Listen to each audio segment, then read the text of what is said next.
जय श्री राधे दोस्तों। मैं हूं आपका दोस्त राघव और स्वागत है आपका आपके अपने YouTube चैनल मार्केट दोस्त पर। आज हम शुरू करने वाले हैं चैप्टर 4 और मान लो ये चैप्टर एग्जाम के लिए एकदम गेम चेंजर है। अगर आपने इससे पहले वाले लेक्चर्स अभी तक नहीं देखे हैं तो मैं स्ट्रांगली रेकमेंड करूंगा कि पहले उन्हें ज़रूर देख लो, क्योंकि ये लेक्चर उनसे कनेक्टेड है और तभी आपको सारे कॉन्सेप्ट्स प्रॉपरली क्लियर होंगे। और अगर आपका गोल है NISM 15 एग्जाम क्लियर करना और एक सक्सेसफुल रिसर्च एनालिस्ट बनना, तो ये वीडियो आपके लिए बहुत ही इंपॉर्टेंट है। बस एंड तक मेरे साथ बने रहो। मैं हर कॉन्सेप्ट आपको सिंपल और एग्जाम ओरिएंटेड तरीके से स्टेप बाय स्टेप समझाने वाला हूं, ताकि आपको न पढ़ाई में कंफ्यूजन हो न एग्जाम में। और दोस्तों, अगर आपको मेरी मेहनत वैल्यूएबल लगे और आप चाहते हो कि ऐसे ही क्वालिटी कंटेंट आता रहे, तो वीडियो को एक लाइक जरूर कर देना। आपका एक लाइक मुझे बहुत मोटिवेट करता है। और अगर आप अभी तक चैनल पर नए हो तो सब्सक्राइब करके बेल आइकन जरूर प्रेस कर देना, ताकि आने वाले सारे इंपॉर्टेंट लेक्चर्स आप तक सबसे पहले पहुंच सकें। तो चलिए बिना टाइम वेस्ट किए समझते हैं। आज हम एक बहुत इंपॉर्टेंट टॉपिक कवर करने वाले हैं, फंडामेंटल्स ऑफ रिसर्च, जो हर इन्वेस्टर के लिए फाउंडेशन का काम करता है। सबसे पहले बेसिक समझते हैं, इन्वेस्टिंग होती क्या है। इन्वेस्टिंग का सिंपल मतलब है, आज आप अपना पैसा लगाते हो फ्यूचर में रिटर्न कमाने के लिए। लेकिन ये सिर्फ पैसा लगाना नहीं है, इसमें आपको समझना पड़ता है कि जिस कंपनी में आप इन्वेस्ट कर रहे हो उसका रिस्क क्या है, उससे इनकम मिलेगी या नहीं, और उसमें ग्रोथ पोटेंशियल कितना है। जैसे आप किसी बिजनेस में पार्टनर बन रहे हो, बिना समझे पैसा लगाना रिस्क हो सकता है। अब आते हैं एक्टिव इन्वेस्टिंग पर। एक्टिव इन्वेस्टिंग में आप खुद डिसीजन लेते हो, कौन सा स्टॉक लेना है, कौन सा बेचना है। आपको हर स्टॉक को कंटिन्यूअसली इवैल्यूएट करना पड़ता है। मान लो आपने एक स्टॉक लिया और बाद में पता चला कि वो ओवर वैल्यूड हो गया है, तो आप उसे बेच देते हो।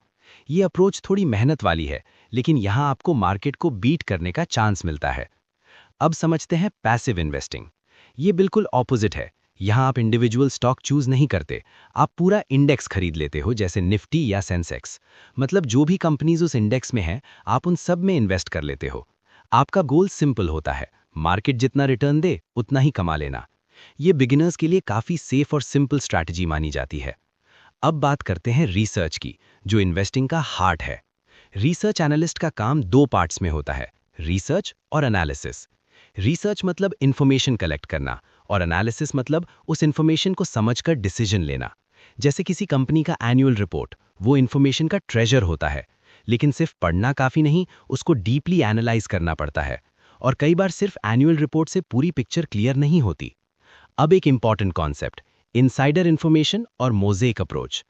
इनसाइडर इंफॉर्मेशन वो होती है जो पब्लिक नहीं होती, और अगर पब्लिक हो जाए तो स्टॉक प्राइस पर तुरंत इंपैक्ट पड़ता है।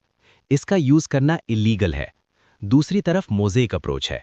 इसमें एनालिस्ट छोटी छोटी इंफॉर्मेशन को डिफरेंट सोर्सेज से कलेक्ट करता है। इंडिविजुअली वो इंपॉर्टेंट नहीं होती, लेकिन जब सबको जोड़ते हैं तो एक स्ट्रॉन्ग इंसाइट मिलता है, और ये अप्रोच लीगल है। अब आते हैं टेक्निकल एनालिसिस पर। टेक्निकल एनालिसिस का मानना है कि जो भी इंफॉर्मेशन है वो सब स्टॉक प्राइस में ऑलरेडी रिफ्लेक्ट हो चुकी है। इसलिए हम पास्ट प्राइस और वॉल्यूम डेटा को देखकर फ्यूचर का डायरेक्शन प्रिडिक्ट करते हैं। इसमें ट्रेंड्स बहुत इंपॉर्टेंट होते हैं, अपवर्ड ट्रेंड, डाउनवर्ड ट्रेंड या साइडवेज ट्रेंड। ट्रेडर्स इसी ट्रेंड के साथ ट्रेड करके प्रॉफिट कमाते हैं। सपोर्ट और रेजिस्टेंस भी इंपॉर्टेंट कॉन्सेप्ट्स हैं। सपोर्ट वो लेवल होता है जहां बाइंग ज्यादा होती है और प्राइस नीचे जाने से रुकता है। रेजिस्टेंस वो लेवल होता है जहां सेलिंग ज्यादा होती है और प्राइस ऊपर जाने से रुकता है। अगर ये लेवल्स ब्रेक हो जाएं तो स्ट्रॉन्ग मूवमेंट देखने को मिल सकता है। टेक्निकल एनालिसिस में तीन चीजें सबसे इंपॉर्टेंट होती हैं। पहला, पास्ट प्राइस हिस्ट्री, जो ट्रेंड बताती है। दूसरा, वॉल्यूम, जो बताता है कि ट्रेंड स्ट्रॉन्ग है या वीक। और तीसरा, टाइम पीरियड, जो लॉन्ग टर्म और शॉर्ट टर्म इंपैक्ट को डिफाइन करता है। अब समझते हैं फंडामेंटल एनालिसिस। ये लॉन्ग टर्म इन्वेस्टिंग के लिए यूज होता है। इसका लॉजिक सिंपल है, कंपनी का असली वैल्यू उसके बिजनेस परफॉर्मेंस से आता है। अगर स्टॉक का प्राइस उसकी एक्चुअल वैल्यू से कम या ज्यादा हो जाए तो वहां अपॉर्चुनिटी मिलती है। इसमें कंपनी का business model, profits, management quality सब एनालाइज किया जाता है। अब बात करते हैं क्वांटिटेटिव रिसर्च की। इस अप्रोच में नंबर्स और डेटा का यूज होता है। मैथमेटिकल मॉडल्स और फॉर्मूलाज के थ्रू एनालिसिस किया जाता है।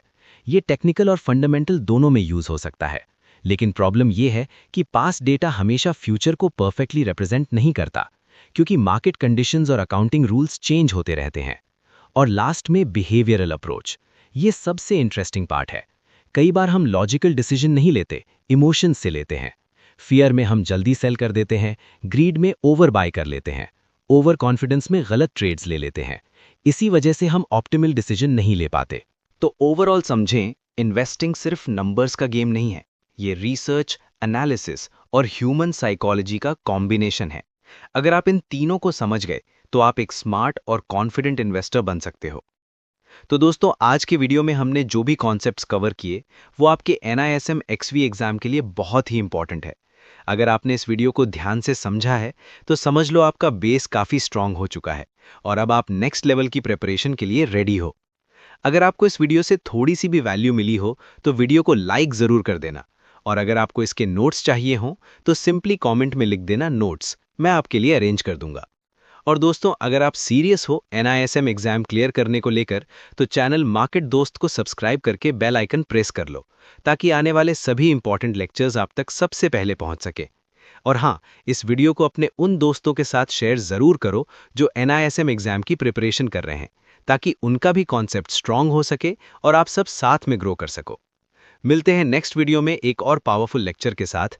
तब तक के लिए कीप लर्निंग, कीप ग्रोइंग। जय श्री राधे।